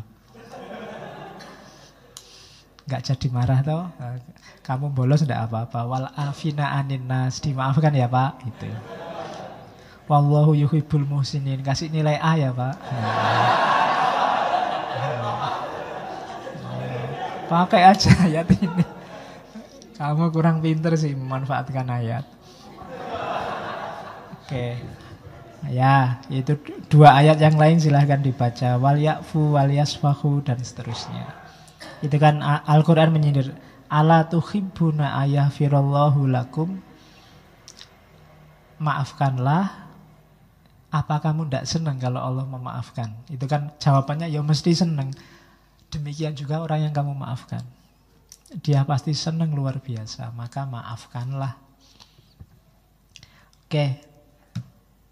Nah, kalau ini ayat-ayat para sastrawan dan filosof. Ya, itu Gandhi tadi saya sebut. The weak can never forgive. Forgiveness is the attribute of the strong. Orang lemah tidak pernah bisa memaafkan. Memaafkan itu adalah karakternya orang yang kuat. Jadi kalau silahkan introspeksi, kalian mudah memaafkan apa enggak? Kalau sukar memaafkan, itu tanda-tanda kalian lemah. Yang atas itu Thomas Sas. Thomas Sas bilang, the stupid neither forgive nor forget. The naive forgive and forget. The wise forgive but do not forget. Jangan jadi orang bodoh. Orang bodoh itu tidak bisa memaafkan dan tidak bisa melupakan. Juga jangan jadi orang naif. Orang naif itu bisa memaafkan tapi terus lupa, melupakan. Akhirnya dia dibohongi terus, disakiti terus. Naif itu namanya. Jadilah orang bijaksana. Iya, saya maafkan tapi saya tidak lupa. Semuanya diambil pelajaran, biar nggak ketipu lagi, biar nggak disalahi lagi. Itu namanya the wise. Jangan jadi stupid, jangan jadi naif. Jadilah wise. Bisa memaafkan, tapi juga pinter. Alexander Pope, sastrawan. To err is human, to forgive divine. Khilaf, salah itu manusiawi, tapi memaafkan itu ilahi. Karakternya, divine, ketuhanan. Karena sifat-sifat Tuhan kan banyak yang konotasinya memaafkan. Ghafur, al-afu, dan lain-lain. Terus yang bawah hitam itu Gibran. Jangan mudah marah, jangan mudah balas dendam. Kalau prinsipnya an eye for an eye and the whole world would be blind. Kalau prinsipnya mata dibalas mata, maka seluruh dunia manusia akan buta. Semua orang pernah salah. Semua orang pernah keliru. Kalau dasar perbuatan kita adalah balas-membalas, rusak dunia ini. Kalau mata dibalas mata, ya kita semua akan buta. Jadi jangan eyes for eyes. Meskipun saya bilang tadi eyes for eyes itu ya adil sih paradigmanya. Cuma kalau semua menuntut keadilan eyes for eyes, the whole world would be blind. Dunia ini akan buta. Forgiveness is not an occasional act. It is a permanent attitude. Martin Luther King Jr. Memaafkan itu bukan perilaku kadang-kadang okasional, perilaku insidental, tapi permanent attitude. Maka harus dilatih jadi watak. Latihan terus. Biar kita bisa jadi pribadi yang mudah memaafkan. Terakhir, C.S. Lewis, sastrawan Inggris. Everyone says forgiveness is a lovely idea until they have something to forgive. Setiap orang bilang memaafkan itu indah, gagasan yang bagus, sampai mereka sendiri harus memaafkan. Maksudnya apa? Kalau dibahas gini ya memang enak. Coba dipraktekkan, katanya Lewis. Kalau diomongkan gini sih santai, tapi begitu kita sendiri yang harus memaafkan, jangan salah. Berat, makanya butuh orang-orang yang kuat. Diceramahkan gini enak. Mungkin saya sendiri juga mungkin dalam hal tertentu kadang susah memaafkan. Maka diingatkan oleh Lewis, iyalah diskusi tentang pemaafan, lovely idea, gagasan yang indah, menyenangkan. Coba besok kalau ngalami sendiri, bisa ndak memaafkan? Nah, itu sindirannya Lewis. Karena memang yang bisa memaafkan hanya orang-orang yang kuat. Oke, alhamdulillah. Kita sudah selesai di sesi pemaafan. Bulan Juli kita selesai. Bulan Agustus, bulan kemerdekaan, kita akan membahas